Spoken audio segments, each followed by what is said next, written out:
होने के बाद वो सुनवाई प्रांत ऑफिसर करे, कोर्ट करे या फिर कलेक्टर करे।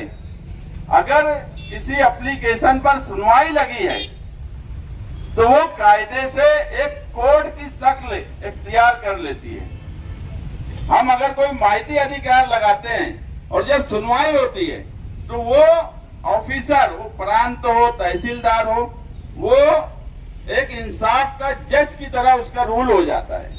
तो क्या सुनवाई के वक्त बीजेपी के लोग बैठ के सुनवाई करेंगे तो इंसाफ होगा।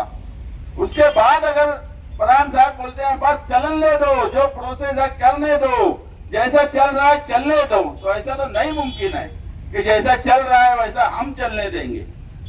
कोई चलने दे सकता है, हम तो इस शहर में नहीं चलने देंगे। ऐसा साफ इंक्वायरी होना चाहिए, एसआईआर की मुहिम साफ तरीके से होना चाहिए और गारंटी दो कि जो वोटर हैं उसकी वोट नहीं कटेंगी, जो फॉर्म भर रहे हैं उनकी वोट नहीं कटेंगी, इसकी गारंटी दो।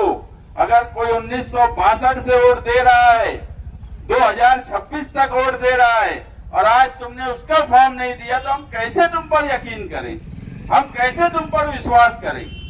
तो कुछ ना कुछ तो आपको लिखी में देना पड़ेगा, बैठ के बातचीत करना पड़ेगी। लेकिन जैसा चल रहा है, हम बार बार बोल रहे हैं कि हमारे आंदोलन का नाम सहयोग आंदोलन है, कि हम कोऑपरेट करते हुए आंदोलन कर रहे हैं। हम इस धरने के बाद भी मदद और सहयोग करते रहेंगे, वो इलेक्शन कमीशन की हो या आम जनता की हो।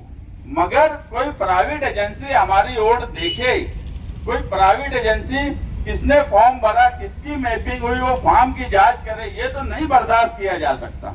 इलेक्शन कमीशन ने जो मुहिम चला रहे हैं वो इलेक्शन कमीशन ने चलाना चाहिए। अगर कोई प्राइवेट एजेंसी ने ऐप बनाया है तो उसकी जांच होना चाहिए। अगर बीजेपी के लोग उसमें शामिल है तो उन पर फौजदारी गुना दाखिल होना चाहिए।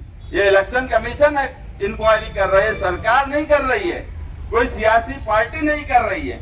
फिर ऐसा क्यों हो रहा है कि एक प्राइवेट एजेंसी के पास पूरा ऐप है और जिसका एक्सेस इलेक्शन कमीशन के पास होना चाहिए वो उसके पास है। इसलिए ये बहुत गंभीर सवाल है। हम सब के लिए यहाँ बैठे, हम सब के लिए ये बहुत गंभीर सवाल है कि अगर इस तरीके से सब काम काज किया जा रहा है तो हमें तो डट कर बैठना पड़ेगा। बस मैं यहाँ बैठे हुए सभी लोग